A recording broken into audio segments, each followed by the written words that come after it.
I try to avoid talking about music since it's not my thing, but the new theme song for Hero Academia Season 3, Odd Future by Uverworld, is interesting to say the least. Where previous Hero Aka openings were hard rock, this one is a bit more hip-hop fusion. And with that shift in styles comes a shift in pacing. To some, the OP feels a bit out of sync, like the music doesn't match the escalation of the visuals. The drop where the beat gets faster and the instruments more intense comes in really late in the song, only 10 seconds before the title card, and a lot of the action isn't accompanied by what you'd think of as action music. This has led to complaints and even a meme built around pairing the OP with other songs because they're better. But I'm gonna defend this one. I really like Odd Future, and I think it matches the action perfectly, just in a different way from your typical J-Rock opener. Instead of getting faster with the action, the beat gets heavier. The key to this OP is the explosive bass drop, which you're not going to hear if you're listening to it on your phone or tablet or crappy TV speakers or in the background of a YouTube video. But if you're like me and you have a subwoofer hooked up to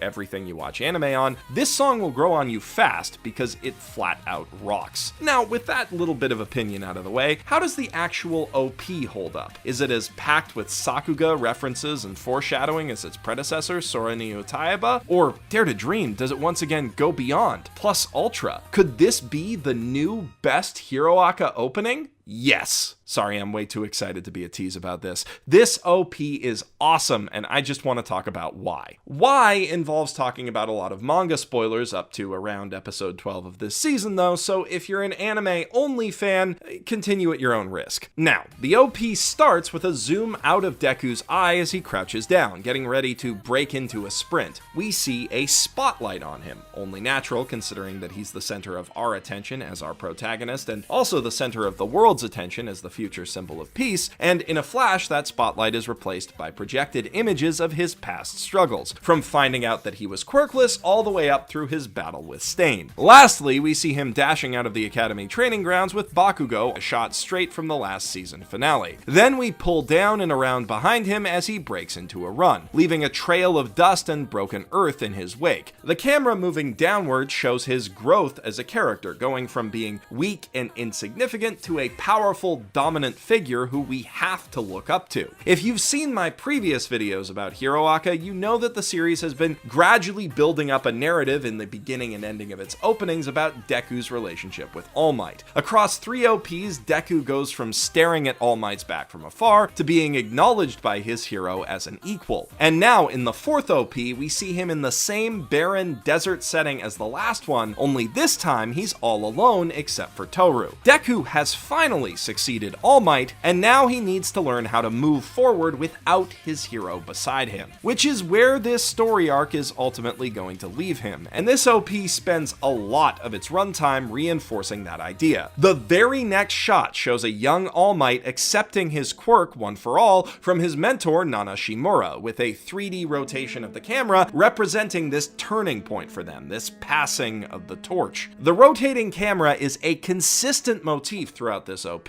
There are 4 rotating shots in the opening, and all of them focus on either All Might or Deku. Every time the camera moves in this way, it's showing the transition of One for All's power between them. And that's not the only visual motif in this OP. There's also an extreme focus on eyes, and not just with the obvious zooms in and out of Deku's eyes that begin and end this opening sequence. There are a lot of cuts to and away from close-ups on various characters' eyes, which represent the willpower of these heroes and villains to move forward. Note how when Deku is at his lowest here, we don't see his eyes, but we do when he regains his will to fight. The same goes for Shigaraki in these shots, and there are 2 characters whose eyes we don't see at all. All for One, who is blind and on his last legs, and Nana Shimura, who is dead. And then there's All Might, whose powers are reaching their limit. We only see the glint of his eyes one time during the final confrontation with All for One, which is his last moment acting as a hero. To hammer that home just a little bit harder, we jump from All Might with his mentor to All Might with his protege, sitting on a bench under a blossoming cherry tree. It's a nice, uplifting, happy image, which is weird because it's clearly based on a decidedly somber manga cover. Chapter 96 of the manga opens with a color splash page featuring Deku and a deflated All Might sitting somberly on a park bench under a more green tree next to each other. The page marks a farewell to the symbol of peace, who loses his powers after,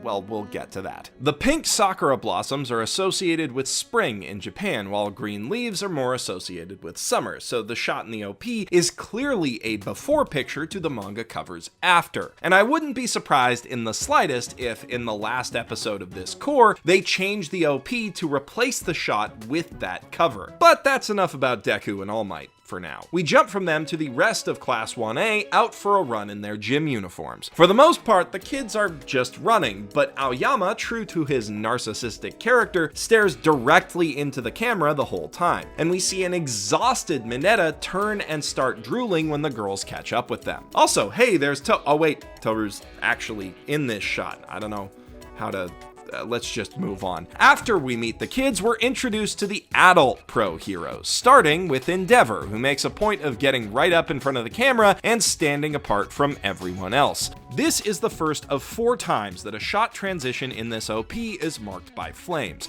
a third motif which I believe is meant to hint that Endeavor will take All Might's place after he loses One for All. At any rate, we move on from him to the other pro heroes. This is a very dynamic shot, with Edge Shot and the Wild Wild Pussy Cougars jumping in to strike a pose, then Gran Torino sliding into place as Mount Lady embiggens herself to fill out the top part of the frame. We don't learn a lot about the individual characters from this, but we can instantly tell who actually works at UA because they all stand in front of the school while everyone else has to move into position. The heroes do strongly contrast with the villains though, who are introduced by Dabi's blue flame instead of Endeavor's red, and who take up a more intimidating position much closer to the screen. And while the heroes were all looking in the same direction, motivated by a common purpose of protecting the peace, the League of Villains Vanguard Action Squad is looking all over the place because they all have different ideals and goals. Twice and Mr. Compress are both looking left because they're both loyal to Shigaraki and follow his ideals. Dabi and Spinner are looking to the right, meanwhile, because they're both followers of the hero killer Stain and want to create the better world that he envisioned, in direct opposition, though they don't know it yet, to Shigaraki. Also, as a neat little aside, Mr. Compress is holding the shrunken Bakugo in his hand. The guy in the cloak and mask, Muscular, is looking directly at the screen because all he wants is chaos. Likewise, Himiko Toga is another villain who just wants to watch the world burn, and she looks directly into the camera when she pops up as well. But she does a little bit more than that. She smiles at us as she toys with her needle in an unmistakably flirty manner.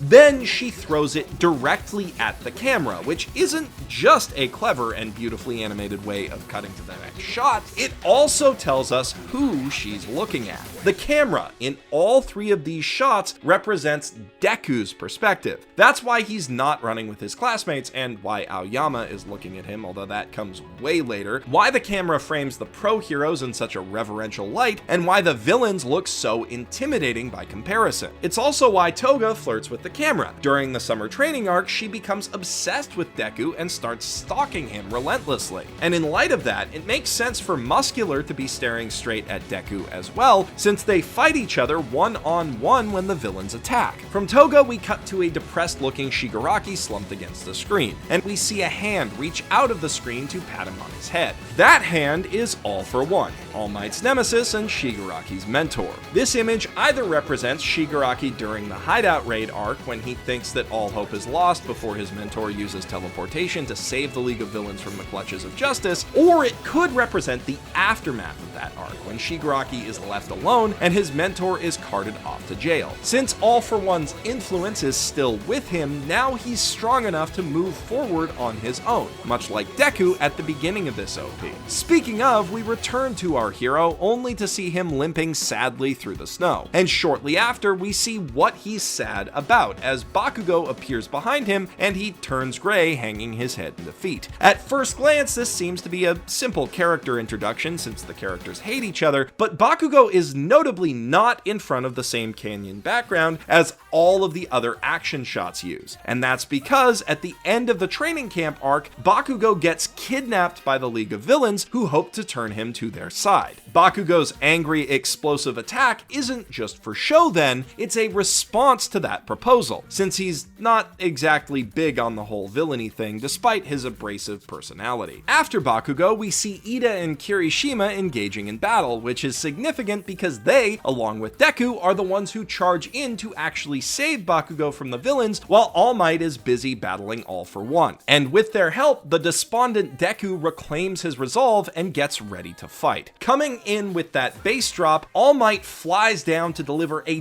devastating punch to the center of the city. This is him charging in to fight All for One last time. Then we cut back to Shigaraki walking forward purposefully in front of a creepy, grasping horde of Nomus. He is now moving forward on his own, truly leading the League of Villains instead of just following orders and leaving his defeated mentor behind, which is exactly what All for One wants, to let Shigaraki's hatred fuel him to achieve even greater levels of villainy now that his mentor is gone. After that, we jump back to the training camp arc to see all of Deku's classmates jumping out of an explosion in the woods, giving everyone a chance to let their powers shine. Literally, in Aoyama's case. There are a few points of interest here. Firstly, it's worth noting that Tetsu is mixed in with Class A in place of Kirishima, and he does play a key role in taking down one of the villains. Secondly, it's significant that the explosion starts with an immense burst of power from Dark Shadow, who goes out of control when the villains attack during this arc. And for the most part, that's what this shot is meant to convey. It's just a crazy burst of action meant to show the chaos created by the villains attacking. But even if it's just for a few frames, every character gets a chance to show off their unique designs and personalities. We see Todoroki break away from the chaos and fly above it on his ice, readying a blast of flames, and I guess he's too important to not get his own character shot at this point, but it's a bit out of place considering that he doesn't really accomplish much during either the training camp or the hideout raid. Still, his flames serve as a cool transition to Deku as he powers up and gets ready to throw down with Muscular. This is a beautifully animated sequence that really sells Deku's desperation and power, as well as Muscular's insane, overwhelming strength, which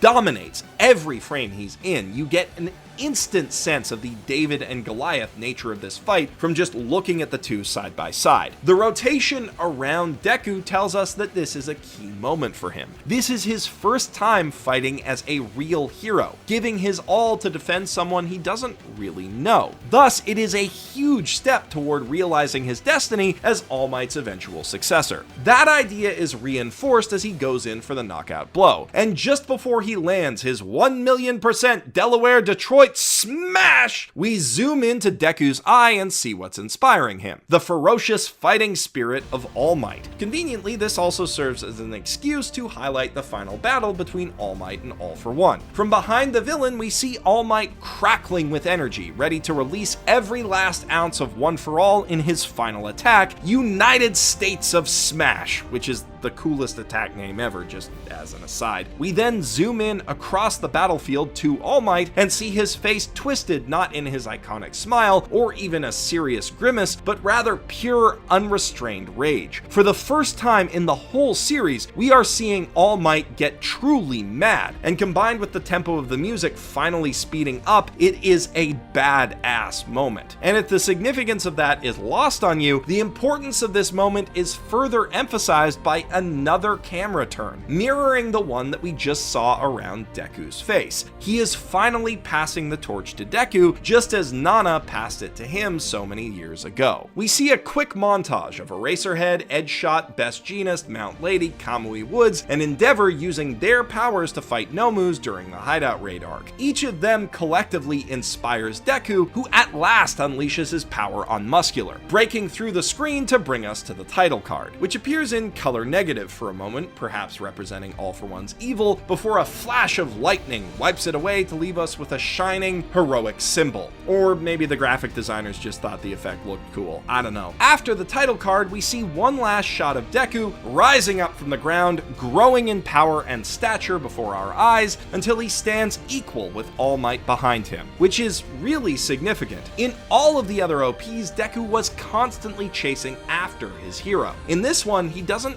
actually look at him even once. This is a badass image to end on, with some very impressive animation as Deku stands up, but again, I wouldn't be surprised if they changed it for the final episode of this arc. All Might is conveniently on his own layer behind the dust, so it wouldn't be at all difficult to swap him out for his weaker form if the animators want to deliver one last gut punch before the OP changes, that is. But hey, that's just a theory.